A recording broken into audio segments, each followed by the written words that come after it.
But it's very interesting what you're saying about your husband and fishing and hunting and stuff. I completely agree with you. And there's another thing about masculinity as a whole that I don't think that a lot of people want to address, but it's something that's certainly large in terms of my following. Because if we break down, if anyone's watching this now and they're trying to understand why is Andrew Tate so popular, well, I believe I speak to the base instincts of base men. instincts, 100%. Base instincts. And one of the base instincts also for men, I don't think a lot of people understand, is to a degree is peacocking and showing off to a degree. And I do that fantastically.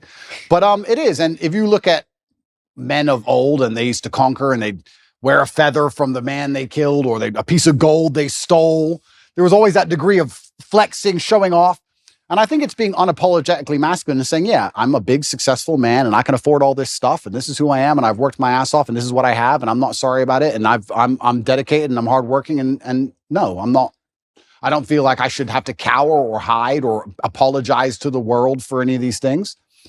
And I think that's the reason why a lot of men find affinity in my message. And you're right.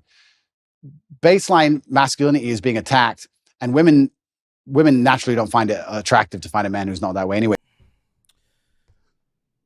Great deception is always mixed with good truth and better lies.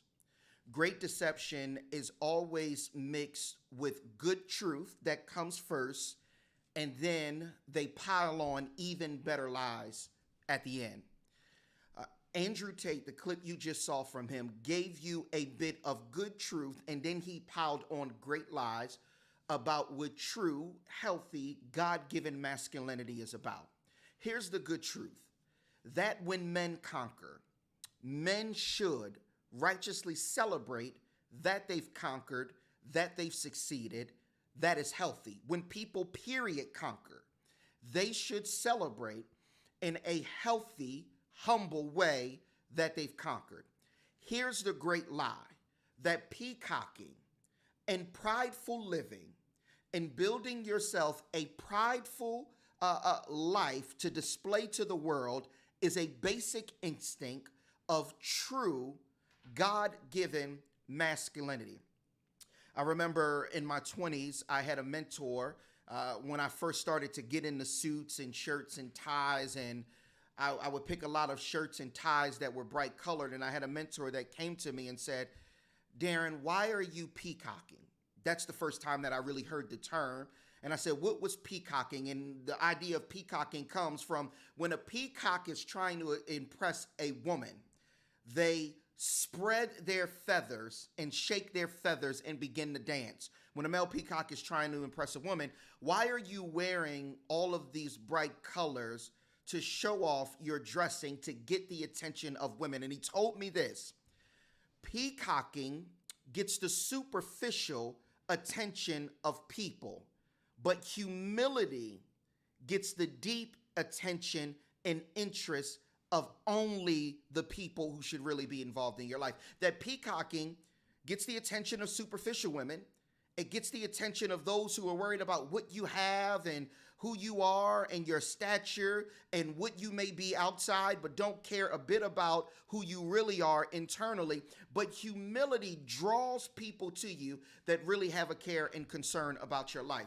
But I don't want to be the bottom line of showing you that prideful, peacocking masculinity is hyper and toxic. I want to take it to the scriptures. Go with me into 2 Chronicles 26, and we're talking about King Uzziah. Now watch this in verse 3. It says, Uzziah was 16 years old when he began to reign. This message is so important because Uzziah was a teenager when he was placed on the king's throne. Young teenage men who are hearing this message are trying to figure out, what masculinity do I grab a hold onto and what do I take into the world? Well, Uzziah started off well, but he finished wrong. Uzziah was 16 years old when he began to reign, and he reigned 52 years in Jerusalem. His mother's name was Jecoliah of Jerusalem, and he did what was right in the eyes of the Lord, according to all that his father Amaziah had done. He set himself to seek God in the days of Zechariah, who instructed him, watch this, in the fear of God, and as long as he sought the Lord, God made him prosper. One of the reasons why we can't peacock and we can't have pride in who we are and how we conquer is because we are not the ones that actually make ourselves prosper. Hypermasculinity puts you on the throne and says, me, me, me, I did all this, I did all of this. True masculinity and God-given masculinity puts God on the throne and says, look at what he did through me. But let's go. He went out and made war against the Philistines, verse 6, and broke through the wall of Gath. And do verse 6 through 13 or 15, it talks about all that Uzziah conquered. It talks about all that he did, all that he prospered in the name of the Lord. But when we get to verse 16, it says, but when he was strong, he grew proud to his destruction. For he was unfaithful to the Lord his God and entered the temple of the Lord to burn incense on the altar. And then it talks about throughout the rest of the passage how he grew proud before God.